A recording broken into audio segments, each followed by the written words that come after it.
In this video, we will look at how to make your exam life easier and how to navigate the Wiring Regulations book much more easily. We will focus on the contents page, which I consider to be the most important page in the book. Learn this page and it will help you to improve your exam scores. I am sometimes asked why I say that the contents page is important. Others ask, what is the contents page for and how best can they use it? Or how can I use the contents page to find the answers to questions? Let's find out. The contents page is simply the map of the whole of the BS 7671 Wiring Regulations book. It tells you what is in the book and where to find it. Learn to use it and your ability to find answers quickly will improve dramatically. The contents page helps you to navigate the book quickly to locate the correct part and chapter.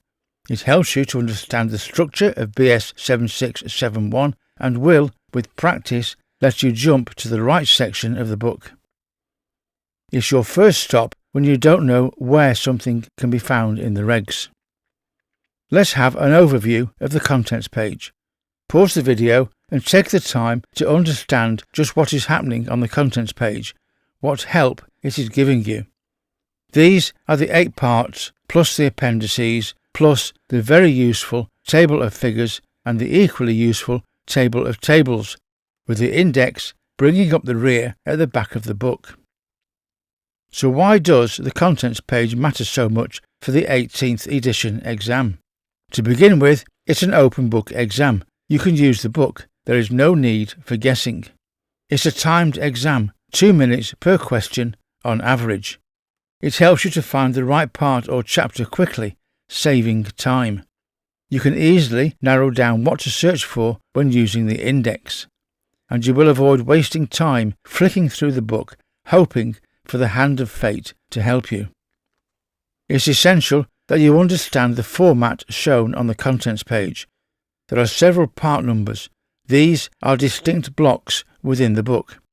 Each part will contain several chapters on a particular theme, and each chapter is further divided into regulations. Part, chapter, regulation. Always read the question. Sounds simple, but it's sometimes easy to miss the obvious. Ask yourself, what type of question is it? Which part is it? What is the keyword or phrase? And what is the question actually asking? What chapter does it sound like? If you know the keywords, you will know the part. Use instinct to narrow it down to a chapter. There's a link between a part number, a chapter number, and the regulation number. Look at this example. Part 4 has the number 4 in it. 4 is also at the beginning of every chapter in Part 4, and the number 4 is the start of each regulation in Part 4, and this number sequence is true for all the parts. We can go deeper. Staying with Part 4, look at Chapter 41. All the regulations begin with the number 4 and 1. So, look at any regulation number and you'll know where you are in the book. Look at any regulation number and you'll know which part and which chapter it belongs to. Let's have some practice questions, and the answers to these questions can be found using only the contents page, page 3. These questions will get you used to using the contents page, make you familiar with the layout and build confidence. Here are the first 5 questions. Pause the video and write down your answers. All the answers are on page 3, the contents page, and my answers are on the next slide. And here are the answers. Where would you find the definition of a skilled person? The keyword is defined. The answer is in Part 2, definitions. Question 2. Which part deals with earthing arrangements and protective conductors? And a quick scan of the page shows that this is Part 5, Chapter 54.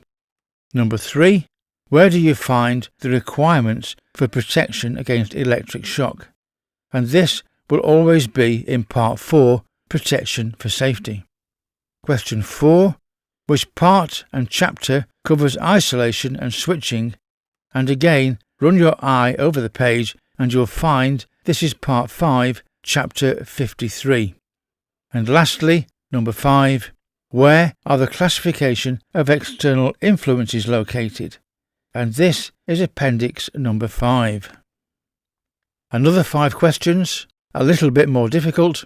Pause the video, write down your answers and check on the next slide. Which section might cover the requirements for RCD protection for socket outlets? Think, RCDs are there for safety and to prevent someone receiving a nasty electric shock. So this is part 4, chapter 41, protection against electric shock. Number 7, where would you look for regulations about cables concealed in walls? Well, if you are putting cables in walls, you must be erecting a wiring system. So, part 5, chapter 52, selection and erection of wiring systems. Question 8. Initial verification will be found where? This should be an easy one. We should know that initial verification is part of the testing process, so look in part 6, inspection and testing. There we will find the answer, chapter 64. Number 9. Which part and chapter deals with protection against thermal effects? And again, this is all about keeping you safe. So, part 4, protection for safety, and then chapter 42, protection against thermal effects. And question number 10, where is information about electric vehicle charging installations found? EV charging installations are special installations, so must be in part 7. Look at part 7, special installations, and we find section 722, electric vehicle charging installations. Another 5 questions to work through. Pause the video, take your time and write the answers down. My responses are on the next slide. Question 11. A question asks about RCD protection in a caravan. Where do you start? You have to be aware that caravans have their own section within part 7, special installations and locations. So, start with part 7, section 721, and not section 708, which is a separate section for caravan parks. Number 12. Where is information about ring and radial final circuit arrangements to be found?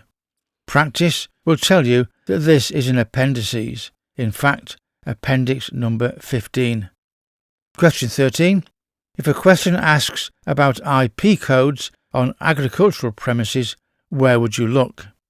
And the answer, special installations and locations, part 7, section 705. Number 14. A question begins with, when assessing continuity of service, where do you look first? This is part of the general characteristics of the installation, what you need to think of before doing any wiring. So, part 3 is your starting point, and chapter 36 is your answer. Last one, number 15. A question is about maximum disconnection time for ADS. Where would you look? Maximum disconnection times and automatic disconnection of supply are all about keeping you safe, so this must be part 4, protection for safety, and chapter 41, protection against electric shock. We may want to improve our search results by combining the contents page and the index. Sometimes you will want to use the index to look for a specific regulation, but are not quite sure what you should be looking for. The contents page will help to narrow down your search in the index and save you precious time in an exam. If we work through the practice questions together, you will understand the method. Question 16 asks, a semiconductor device is to be used as an isolator. Use the contents page to find the chapter and then the index to find the regulation number. What does the regulation say? How will we do this? We'll be using the contents page to help us to identify the regulation in the index pages. Begin by finding the keywords in the question. Go to page 3, Contents page, and use the keywords to home in on a part and chapter number. Once we are confident of the part and chapter numbers, we can go to the index at the back of the book. The index is not an easy list to follow at first. Repetition of use and practice are key to becoming more familiar with how to use the index. The index will not give you page numbers, only regulation numbers, table numbers, etc. Once you have the regulation number, it's easy to home in on its location within the pages of the book. The first number is the part number, and the first 2 numbers are the chapter number, and so on.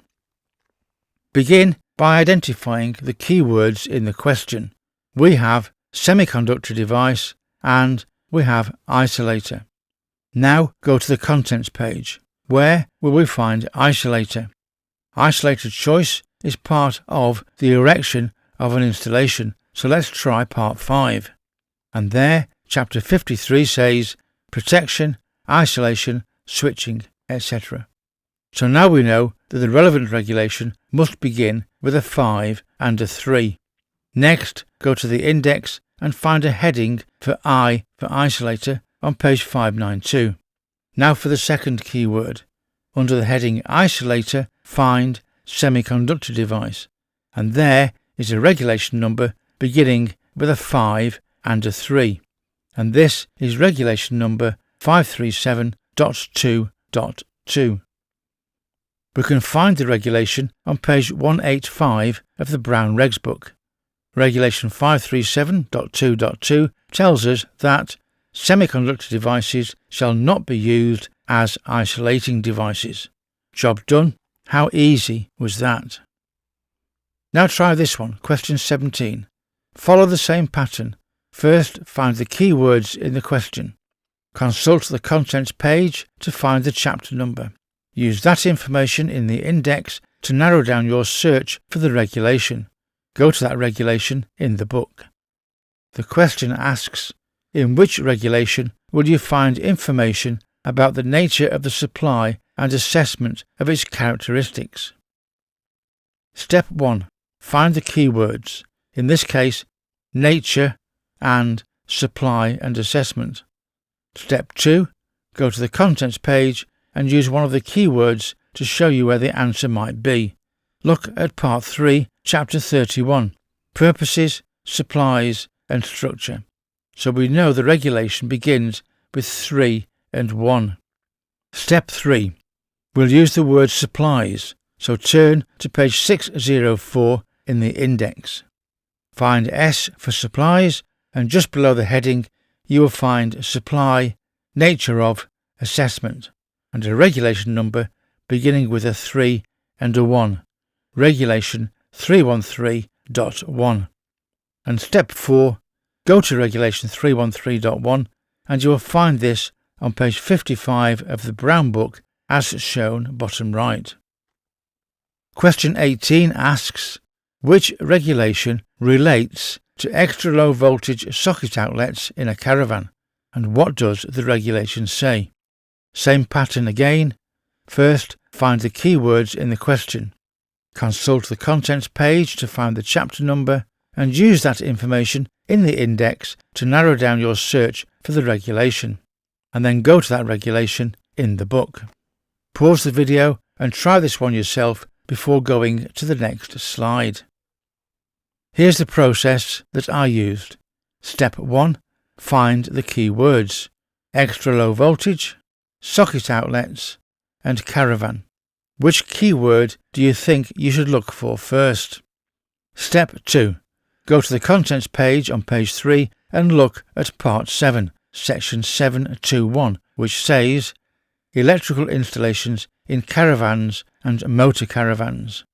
We now know that the regulation begins with 721. Step 3. Go to the index and find the next key word, socket outlets, and this will be on page 603. Below that, find caravans in, and there is a regulation beginning with 721, regulation 721.55.2 721.2. Go to that regulation and find the answer. Step 4, 721.55.2.2 is on page 319 and tells us that every socket outlet supplied at extra low voltage shall have its voltage visibly marked. And there we have it. I can't stress enough how important it is to learn to navigate your way around the contents page. The contents page should be your go-to page. When searching for an answer, this is your map of the wiring regulations book. Find the keywords in the question, scan the contents page for the part and chapter relating to those keywords, and if you need to, go to the index and use the keywords, the part and the chapter numbers to narrow down your search in the index. Practice this method, it will save you time. Thank you for watching. I hope that you found this video has helped to put a little more knowledge into your mental toolbox. Please subscribe to our channel to get access to all of our videos, and remember to click on notify to be sure of not missing our next video. And don't forget, you can also type in LearnElectrics into the YouTube search bar to go directly to our channel at any time from any computer or smart device. We're always adding new videos to our channel, so don't miss the next one. And once again, thank you for watching, and we hope to see you again very soon.